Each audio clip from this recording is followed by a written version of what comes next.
आइए हम नेक्स्ट देखते हैं। झीलों से चार पाए ना उठते थे ताबा शाम। ठीक है, चार पाए कहते हैं मवेशी। मस्कन में मछलियों के समुंदर का था मकाम। मस्कन के रहने की जगह। आहू जो काहिले थे तो चीते स्याफाम। आहू कहते हैं हिरन को, काहिले सोस, स्याफाम काली रंगत वाली।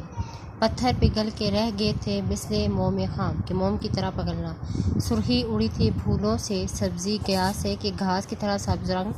पानी कुओं में उतरा था साए की चाह से। चाह का मतलब होता है तलाश। ठीक है, चार पाए शाम तक झीलों से ना उठते थे। मछलियों के मस्कन में समुंदर का जो मकाम था। ठीक है, और जो हिरन थे वो सुस्त हो चुके थे और चीते गर्मी की वजह से स्याह लग रहे थे। पत्थर कच्ची मोम की तरह पिघल गए थे।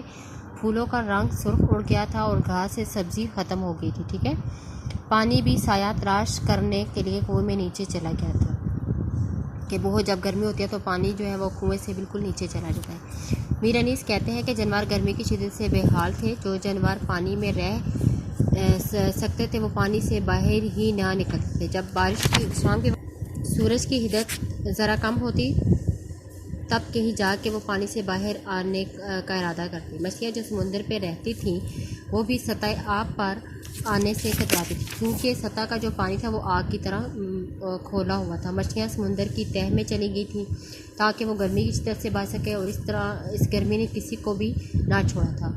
हर वक्त जो चौकड़ियाँ भरते रहने वाले हिरन सुस्त और नढाल हो चुके थे कि इनसे एक कदम उठना भी मुहाल था। गर्मी ने उनका बहुत बुरा हाल कर दिया था। चीते भी इस गर्मी से मुतासिर हुए बगैर ना रह सके, और उनका जो रंग था वो बिल्कुल स्याह पड़ गया था। वो भी बिल्कुल नीम जान हो गए थे। धूप की तपिश की वजह से उनका रंग स्याह पड़ गया था। इतनी शदीद गर्मी थी कि पत्थर जो थे वो कच्ची मोम की तरह पिघल रहे थे, और पत्थर धूप की वजह से सिर्फ गर्म हुए थे, लेकिन वो कह रहे थे कि इतनी शदीद गर्मी थी कि पत्थर कच्ची मोम की तरह पिघल रहे हैं। ठीक है, यहाँ पे मीर अनीस ने मुबालगा आराई से काम लिया कि बहार के मौसम में सुर्ख सुर्ख फूल जो अपनी खुशनुमाई से हर तरफ रौनक बख्शते हैं। ठीक है, इस गर्मी में फूलों का जो सुर्ख है रंग था वो भी उड़ गया था। ठीक है, घास फूस में सूख कर जो था वो उसकी सब्ज माइल जो रंगत थी वो ख़त्म हो गई थी, वो पीली पड़ चुकी थी। असल में घास का रंग जो होता है वो सब्ज होता है, जो आंखों को बड़ा भला लगता है, मगर धूप ने उसकी जो ताजगी थी वो छीन ली थी, क्योंकि गर्मी की शिद्दत इतनी तेज़ थी, इतनी तपिश उसकी शदीद थी। कुओं का पानी जो है वो नीचे चला गया था। उसकी वजह यह थी कि ज़ेरे ज़मीन पानी कम हो गया था, जिसकी वजह से कुओं का पानी जो है वो नीचे चला गया था। लेकिन मीर अनीस कहते हैं कि साए की चाहत में पानी नीचे चला गया था। ठीक है, नेक्स्ट है देखें। कोसों किसी शजर में ना गुल थे ना बरगोबार। ठीक है, शजर कहते हैं दरख्त को, गुल फूल को, और बरगोबार पत्ते। एक एक नखल जल रहा था सूरत चिनार। नखल कहते हैं छोटा पौधा, चिनार सुर्ख फूलों वाला एक दरख्त। ठीक है, हंसता था कोई गुल, ना लहकता था सब्जाजार गुल फूल, और ना ही कोई सब्जाजार जो था वो कोई सब्जा लहराता था। कांटा हुई थी सूख के हर शाख के बारदार। ठीक है, फल की शाख। गर्मी ये थी कि जीज से दिल सब के सर थे। जीज कहते हैं जिंदगी को, सर थे बेजार थे। पत्ते भी मिसले चेहरा मदकूक जर थे, कि दिख के मरीजों की तरह जो है वो पत्ते भी जर्द हो चुके थे। कोसों किसी शजर में न गुल थे न बरगोबार। ठीक है, कोसों के मीलों तक किसी दरख्त पर कोई फूल और फल ना थे। हर पौधा चिनार की तरह जल रहा था, कहीं कोई फूल नहीं खिला था। हर फल दार शाख सूख कर कांटा बन गई थी, और हर कोई ज़िंदगी से बेजार था। ठीक है, दरख्तों के पत्ते भी जो है वो मरीजों के जर्द चेहरों की तरह थे। करबला के मैदान में दरख्त को मौजूद थे, मगर दूर दूर तक कोई दरख्त ऐसा दिखाई ना देता था जो फलों फूलों या पत्तों से हरा भरा हो। ठीक है, दरख्तों पर जब सूरज की छाएं पड़ती हैं तो देखने वाले को ऐसा महसूस होता था जैसे जंगल में आग लगी हुई हो और हर पौधा इस आग में जल रहा हो। बिल्कुल इसी तरह जैसे चिनार के दरख्त अपने सुर्ख फूलों की वजह से ऐसे दिखाई देते हैं जैसे उसमें आग लगी हुई हो।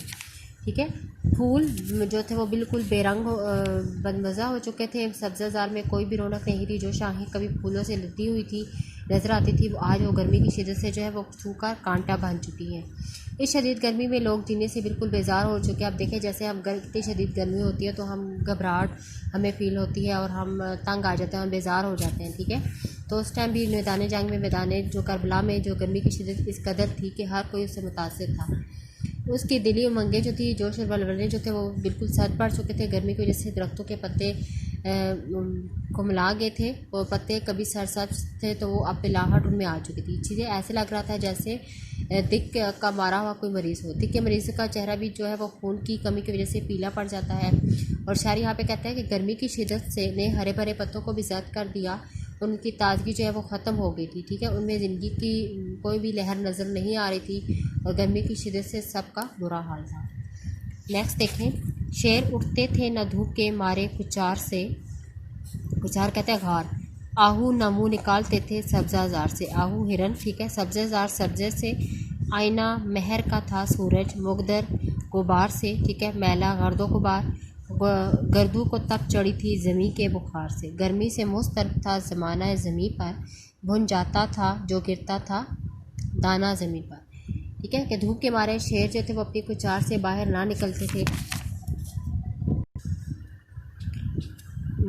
सब्ज़ाजार में जो आहू थे, हिरन थे, वो गर्मी से हाँप रहे थे और सूरज की धूप घर से मैली हो रही थी। आसमान को ज़मीन की गर्मी की वजह से बुखार हो गया था। ठीक है, सारी दुनिया गर्मी से परेशान थी, कोई भी दाना ज़मीन पर गिरता तो वो भुन जाता था। ठीक है, कि गर्मी की शिद्दत ये कैफियत बता रहे हैं कि शायद कि शेर जैसे दरिंदे भी तेज़ धूप की वजह से अपने ठिकानों को ना छोड़ते थे, वो भी सारा दिन अपने गार में पड़े रहते थे।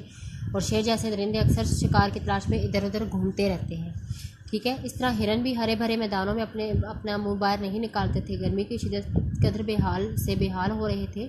सूरज जो एक साफ शफाफ और रोशन आने की तरह चमकता है, गर्मी की शिद्दत और गर्दो गुबार की वजह से वो भी मैला हो चुका था। ठीक है, सूरज ने अपना मुंह गर्दो गुबार में छुपा लिया था और ऐसा मालूम होता था जैसे ज़मीन के गर्म बुखारात से आसमान को तेज़ बुखार चढ़ गया हो। ज़मीन की सख्त गर्मी का असर जो है वो आसमान तक पहुँचा है और अब इस गर्मी से कोई भी महफूज ना था। इसी तरह ज़मीन और आसमान दोनों गर्मी से जो थे वो तप रहे थे। ठीक है, ज़मीन का फर्श जो था वो बिल्कुल तनूर की तरह गर्म था और हर एक की ज़िंदगी जो थी वो बेनज़ार नज़र आ रही थी। इसका अंदाज़ा इस बात से लगाया जा सकता है कि अनाज का जो दाना इस तपते फर्श पर अगर गिरता तो वो भी जल कर भुन जाता था। ठीक है, कि उसे जो गोया किसी ने भट्टी में डाल दिया गया हो। ठीक है, नेक्स्ट देखें,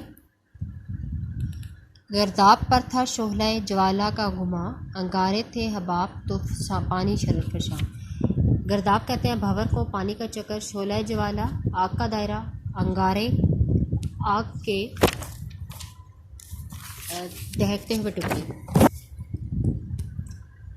मुंह से निकल पड़ी थी हर एक मौज की ज़बां, तह पे सब नहीं कहते हैं मगरमच्छ को, मगर थी लबों पे जा। पानी था आग, गर्मी रोज़े हिसाब जैसे क़यामत जैसी, माही जो सीखे मोश तक आई कबाब सी। ठीक है, कि भंवर पर जलते हुए शोले का ख्याल गुजरता था कि बुलबुले अंगारों की तरह थे और पानी आग बरस रहा था और हर एक मौज की जो ज़ुबान थी वो मुंह से निकली हुई थी। मगरमच्छ पानी की तह में थे मगर उनकी जान भी लबों पर आई हुई थी। कि पानी आग बना हुआ था और गर्मी क़यामत जैसी थी। अगर कोई मछली पानी